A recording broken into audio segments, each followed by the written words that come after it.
Hey guys, আজ আমি explain করব 2023 সালে রিলিজ হওয়া একটি কমেডি, রোমান্স এবং ফ্যান্টাসি কোরিয়ান ড্রামা মাই ডেমন। এই ড্রামাতেও টোটাল 16টা এপিসোড রয়েছে। ব্রিং ইট অন ঘোস্ট এবং গবলিন ড্রামাটি এক্সপ্লেন করে আপনাদের এত ভালো সাড়া পাওয়ার পর আপনারা এতজন আমাকে এই ড্রামাটি এক্সপ্লেন করার জন্য রিকোয়েস্ট করেছেন যে এক এক করে তাদের নাম বললে হয়তো কয়েক ঘন্টা লেগে যাবে। তবু আমি কিছু কিছু নাম এই ভিডিওর একদম শেষে মেনশন করে দেওয়ার চেষ্টা করব। তো অনেক প্রতীক্ষার পর আজ আমি মাই ডেমন ড্রামাটির এক্সপ্লেন ভিডিও নিয়ে হাজির হলাম। এই ড্রামাতে আপনারা দেখবেন একজন শক্তিশালী ডেমন যে কিনা শত শত বছর ধরে মানুষের আত্মার বিনিময়ে চুক্তি করে বেঁচে আছে। অপরদিকে একটি ধনী কিন্তু একাকী মেয়ে, যাকে বাইরে থেকে স্বাভাবিক দেখা গেলেও ভিতরে ভিতরে সে চারিপাশে ষড়যন্ত্র এবং শত্রুতে ভরা জীবন কাটাচ্ছে।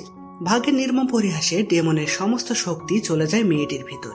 তো সে কিভাবে তার শক্তি ফিরে পাবে, আর এই শক্তি ফিরে পাওয়ার চক্করে তাদের দুইজনের জীবন কিভাবে পাল্টে যায়, সেটা আপনারা পুরো ড্রামা না দেখলে বিশ্বাসই করবেন না। এছাড়াও অতীতের বেশ কিছু কাহিনী আছে যেটা মিস করলে আপনি ড্রামার মেন কাহিনী হয়তো বুঝতে পারবেন না। তাই রিকোয়েস্ট করবো এপিসোডগুলো পর পর ভালোভাবে দেখার জন্য। তো বর্তমানে এই ড্রামাটির IMDb রেটিং রয়েছে 7.7 আউট অফ 10। তাহলে চলুন মাই ডেমনের প্রথম এপিসোডটি শুরু করা যাক। শুরু করার আগে আমি রিফাত আছি আপনাদের সাথে। স্বাগতম আমার চ্যানেলে BM দ্য এক্সপ্লেনার।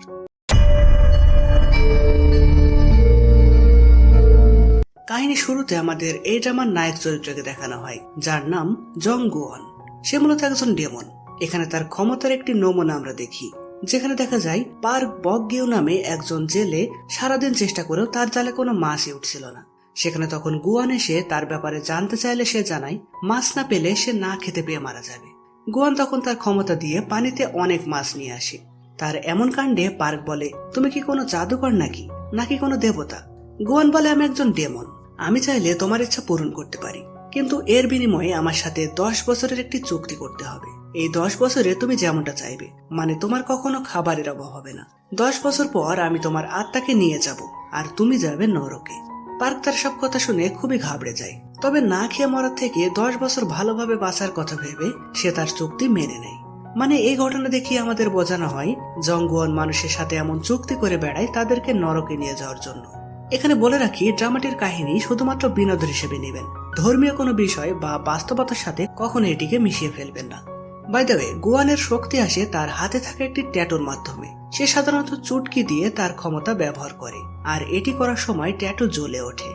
তো যাই হোক, সিন শিফট হয় বর্তমান টাইমে, যেখানে আমরা পরিচিত হই ড্রামার নায়িকার সাথে, যার নাম দোহি।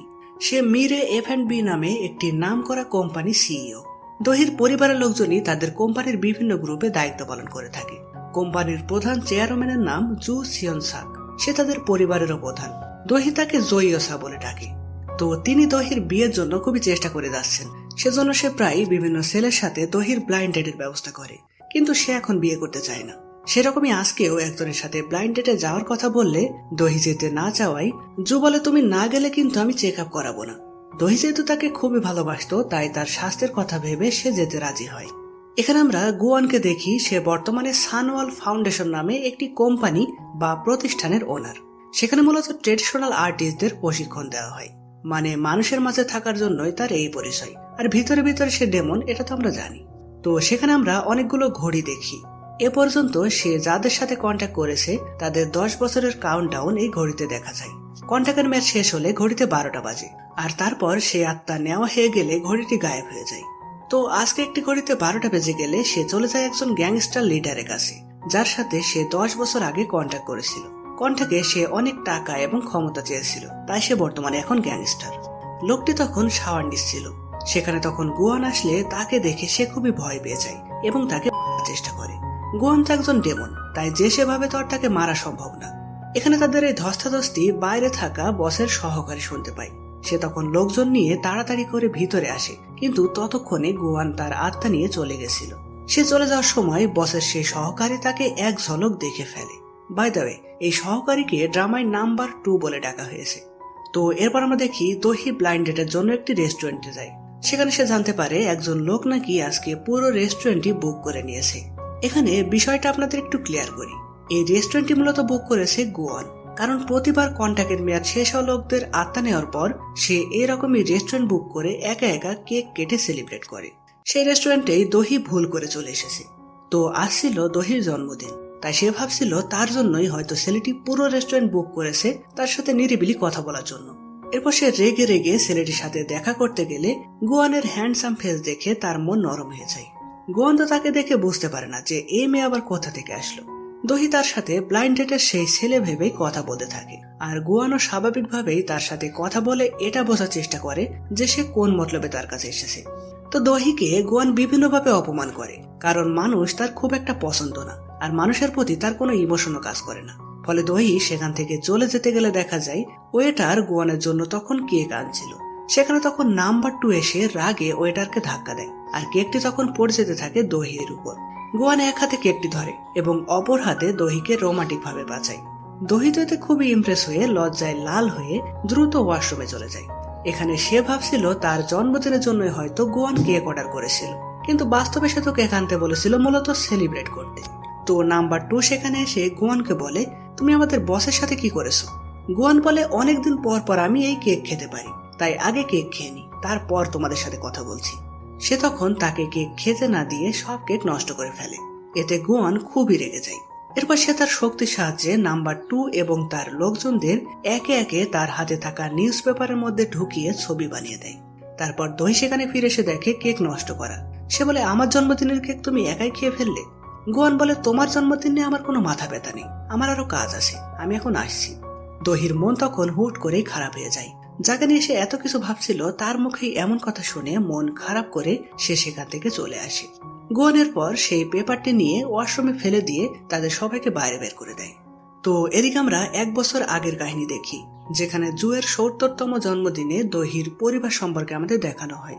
পরিবারের প্রধান হলো জু, তার বড় ছেলের নাম নো সোকমিন, তার ওয়াইফ কিম সিরা এবং তাদের একমাত্র ছেলে নো দোগিয়ং।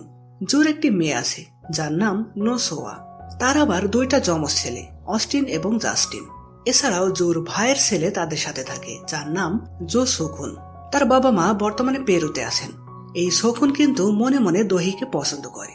বাই দ্য ওয়ে, এতক্ষণ যে দহির পরিবারের কথা বললাম, দহি কিন্তু এই পরিবারের কেউ না, কারণ 11 বছর আগে তার বাবা মা মারা যায়। তারপর ম্যাডাম জু তাকে দত্তক নেয়। সে যেহেতু দহিকে খুবই ভালোবাসে, তাই পরিবারের সবাই অনুমান করে জুয়ের মৃত্যুর পর হয়তো দহিকেই চেয়ারম্যান বানিয়ে যাবে। সেজন্য পরিবারের সবাই মনে মনে দহিকে সরিয়ে ফেলতে চায়। এদের মাস্টারমাইন্ড হলো জুয়ের বড় ছেলে নো সুকমিন। এ ব্যাপারে আমরা পরে ডিটেলস জানতে পারবো। তো বর্তমান সময় আমরা দেখি ব্লাইন্ড ডেট থেকে ফেরার সময় ম্যাডাম জু দহিকে SMS করে জানায় তার শরীর নাকি খুবই খারাপ। দহি তখন দ্রুত তার কাছে গেলে দেখে সে সম্পূর্ণ সুস্থ আছে। আসলে দহি সবসময় কাজ নিয়ে পড়ে থাকে, তাই জু তাকে এমন মিথ্যা বলে ডেকে আনে তার জন্মদিন সেলিব্রেট করতে। তো সে দহির কাছে জানতে চায় তার ব্লাইন্ড ডেট কেমন হলো। দহি বলে, ছেলেটা দেখতে সুন্দর, তবে ব্যবহার মোটেও ভালো না। জু বলে, এমন তো হওয়ার কথা না, আমি যা খোঁজ নিয়েছি তাতে সে তো খুবই ভালো ছেলে। সে তখন তাকে আসল ছেলের ছবিটি দেখালে দহি বুঝতে পারে সে অন্য কারোর সাথে দেখা করে এসেছে। সেখানে তার পার্সোনাল সেক্রেটারি এসেও একই কথা জানায়। তারা তখন গুয়ানকে ফোন করে বলে, আজকে আমরা ভুলবশত আপনার দিনটাই খারাপ করে দিয়েছি, আপনি চাইলে এর ক্ষতিপূরণ নিতে পারেন। গুয়ান বলে, কোনো সমস্যা নেই, কোনো ক্ষতিপূরণ লাগবে না। এই বলে সাথে সাথে সে ফোন কেটে দেয়। ম্যাডাম জু তখন বলে, ছেলেটার অ্যাটিটিউড আছে বলতে হয়, তোমার সাথে কিন্তু বেশ মানাবে। সে তখন জোর করেই দহিকে 2টা রিং পরিয়ে দেয় আর বলে, আমি মরার আগে তোমার বিয়ে দেখে যেতে চাই, তাই যত দ্রুত পারো মনের মতন কাউকে খুঁজে একটি রিং পরিয়ে দিও। এদিকে আমরা সানল ফাউন্ডেশনে দেখি জিন গায়ন নামে একটি মেয়ে কোরিয়ার ট্রেডিশনাল একটি ডান্স প্র্যাকটিস করছে। সে আমাদের ড্রামার সাইড নায়িকা বলতে পারেন, কারণ গুয়ানকে সে অনেক পছন্দ করে। গুয়ান একজন ডেমন, এটাও সে জানে।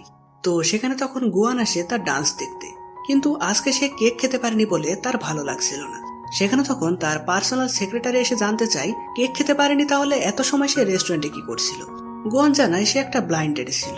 এই কথা গায়ং শুনতে পেরে তার উপর খুবই রেগে যায়। এখানে জানিয়ে রাখি, গুয়ানের সহকারী কিন্তু সেই পার বকগিউ, যার সাথে আমরা প্রথমে কন্ট্যাক্ট করতে দেখেছিলাম। তার কন্ট্যাক্টের মেয়াদ শেষ হলে গুয়ান তাকে না মেরে তার সহকারী হিসেবে রেখে দেয়। একে আমরা পার্ক বলেই ডাকবো। তো অন্যদিকে আমরা দেখি আজ জন্মদিনে দহি তার বাবা মাকে খুবই মিস করে সমুদ্র তীরে ঘুরতে চায়, যেখানে ছোটবেলায় প্রায়ই সে তাদের সাথে আসতো। এখানে সে মন খারাপ করে অনেক রাত পর্যন্ত বসে থাকে। তারপর বাড়ি ফেরার সময় সে একা একা ট্যাক্সি নিয়ে আসতে থাকে। হঠাৎ সে খেয়াল করে সে যে ট্যাক্সি আসতে বলেছিল সেটা তার থেকে অনেক দূরে আছে। বর্তমানে সে যে ট্যাক্সিতে আছে সেটা অন্য কেউ চালাচ্ছিল। লোকটির ঘাড়ে আমরা একটা বৃষ্টির দাগ দেখতে পাই। এরপর সে গাড়ি থামিয়ে দহিকে মারার চেষ্টা করে। দহি তখন কৌশলে গাড়ি থেকে বেরিয়ে তার থেকে পালাতে থাকে। এদিকে আজকে ছিল পূর্ণিমার রাত। এমন সুন্দর একটা রাতে গোয়ান বাইরে বসেছিল।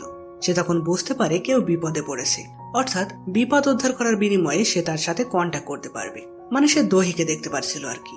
সে তখন তার কাছে গেলে একদিকে গোয়ান এবং অন্যদিকে সেই খারাপ লোকটিকে দেখে দহি ভাবতে থাকে গোয়ানও লোকটির সাথে হাত মিলিয়ে তাকে মারতে চাচ্ছে কিনা। অনেক ভাবার পর শেষমেশ সে গোয়ানের কাছে গিয়ে তাকে বাঁচাতে বলে। গোয়ান বলে বাঁচাতে পারি, তবে তোমাকে একটি কন্ট্যাক্টে সাইন করতে হবে। দহি বলে লোকটার হাতে অস্ত্র, সে আমাকে মারতে চলেছে আর তুমি আমার সাথে মজা করছো। গোয়ান বলে তাহলে তুমি থাকো, আমি চলে যাচ্ছি। দহি তখন ভয়ে তার প্রস্তাব মেনে নেয়। গোয়ান তখন কন্ট্যাক্টে সাইন করানোর আগে লোকটাকে মারতে চলে যায়। এই সুযোগে দহি পালিয়ে একটি ব্রিজের পাশে লুকিয়ে পড়ে। গোয়ানের দিকে সেই লোকটিকে আহত করে দহির কাছে এসে বলে এসো কন্ট্যাক্ট সাইন করবে। দহি তখন তার হাত ধরলে গোয়ানের হাতের ট্যাটুটা আমরা জ্বলে উঠতে দেখি। ঠিক সেই সময় লোকটি গাড়ি নিয়ে তাদের দিকে এগিয়ে আসতে থাকে। গোয়ান দহির হাত ধরা অবস্থাতেই চটকে দেয় গাড়ি থামাতে, কিন্তু কেন জানি তার শক্তি কাজ করে না। সে তখন দহির হাত ছেড়ে দিলে দহি নিচে পড়ে যেতে থাকে। তাকে বাঁচাতে তখন সেও লাফ দেয় আর তারা দুইজন পানিতে এসে পড়ে। পানির ভিতরে গোয়ান জ্ঞান হারায়, ফলে দহি তাকে বাঁচাতে এগিয়ে যায়।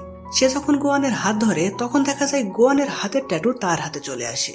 দহি তাকে উপরে তোলার চেষ্টা করার আগেই সেও জ্ঞান হারায়, কিন্তু সেই সময় গোয়ানের জ্ঞান ফিরে আসলে সে দহির হাত ধরে দুজনই ডাঙায় উঠে আসে। সে লক্ষ্য করে তার হাতের ট্যাটু গায়েব। এটা দেখে সে খুবই অবাক হয়ে যায়। তখন সে খেয়াল করে তার ট্যাটু দহির হাতে চলে গেছে, আর ট্যাটু তার কাছে না থাকায় সে তার শক্তিও হারিয়ে ফেলেছে। সে তখন দহির ট্যাটু থাকা হাত ধরে, আর তখন আমরা দেখি গোয়ান সমুদ্রের ঢেউকে থামিয়ে দিতে পারে। মানে দহির ট্যাটু থাকা হাত ধরলে সে তার শক্তি ব্যবহার করতে পারছে। তো সে কি তার শক্তি আদৌ ফিরে পাবে? এছাড়াও শক্তি হারিয়ে সে তাহলে এখন কিভাবে কারোর সাথে কন্ট্যাক্ট করবে? এইরকম প্রশ্ন রেখেই প্রথম এপিসোডটি শেষ হয়। তো গাইস, কেমন লাগলো মাই ডেমনের প্রথম এপিসোডটি অবশ্যই কমেন্টে জানাবেন। কাহিনীটা যদি ইন্টারেস্টিং মনে হয় তাহলে বন্ধুদের সাথে ভিডিওটি শেয়ার করে দিতে পারেন। আর পরবর্তী এপিসোডের কাহিনী দেখতে অবশ্যই আমাদের চ্যানেলটি সাবস্ক্রাইব করে রাখুন। তো দেখা হচ্ছে পরের ভিডিওতে। ততদিন পর্যন্ত ভালো থাকবেন, সুস্থ থাকবেন। বাই।